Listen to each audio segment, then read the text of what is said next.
Tim Geithner has been pushing for a plan where they will do, you ready for this? Self-regulation. Are you kidding? What kind of a sick joke is this? That's the kind of thing the Bush people argued for. Don't worry. Alan Greenspan said it for so long. And now he says, oh, I'm so sorry. I didn't realize that my philosophy was a colossal failure. I didn't realize they weren't going to regulate themselves. Of course they're not going to regulate themselves. So even Greenspan admits it now. And Geithner's brilliant plan is, we'll set up an information clearinghouse. And this will be voluntary. So they'll have to do the clearinghouse. Don't get me wrong. But then it'll be regulated by themselves. The government won't have mandatory powers. But it'll be more transparent because we'll see some of the trades that they made. Now, these are on the credit default swaps that are basically the naked CDSs. These are the ones that are gambling. So I'm angry about this on two different levels. Number one, they shouldn't allow the gambling at all. I'm not the one saying this. It's not like I'm a top economist and I came up with it on my own. All the smart top economists in the country agree. Listen to Nassim Nicholas Taleb. He's the guy who's a trader and a professor who wrote the book, The Black Swan, The Impact of the Highly Improbable.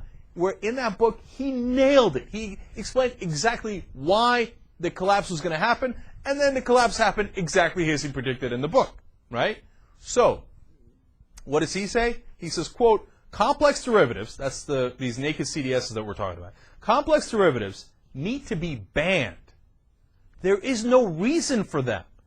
See, the derivatives, when they were first simple, let's put it that way, the simple derivatives were insurance. That makes sense. You can do derivatives, you can do insurance, you can do hedging of your bets in the financial world, no problem, right?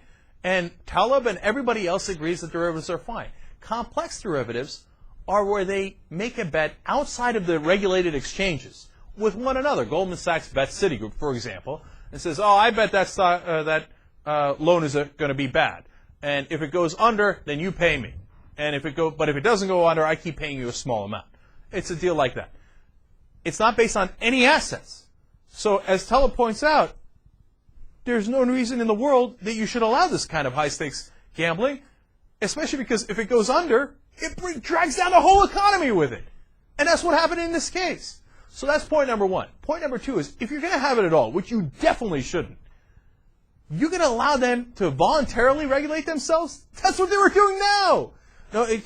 No, Geithner says, no, don't worry. This will be reported to trade repositories and subject to robust standards of documenting and collateralizing. In other words, don't worry, they'll write down the trade somewhere.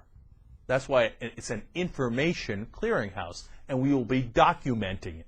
But as Michael Greenberger, the former top official at the Commodity Futures Trading Commission, points out, exchange trading, where they would actually they would go into an exchange regulated by the government, instead, gives the government authority over fraud and manipulation and emergency powers to stop trading.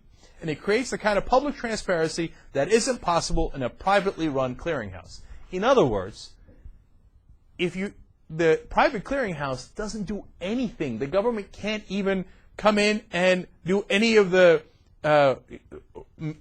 keep track of the manipulation or the fraud or any of these things. It's voluntary. Bottom line, Geithner and Summers want this system, this broken, devastated system, to keep going exactly as it is. With a tiny little touch of, oh, well, look, let's document it somewhere, write it down in a book, even though we can't do a damn thing about it. These guys are fundamentally wrong about what the problem is and what the solution should be. And they're trying to build that broken system back up to where it was. Oh, no, if we just put this card here and this card here, we can rebuild the house of cards.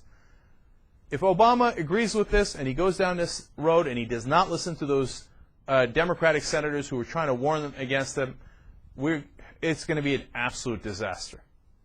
It's putting the guys who created this problem back in charge and letting them do their gambling again. This is as bad, if not worse, than the toxic asset plan and the bailout. It's absolute disaster.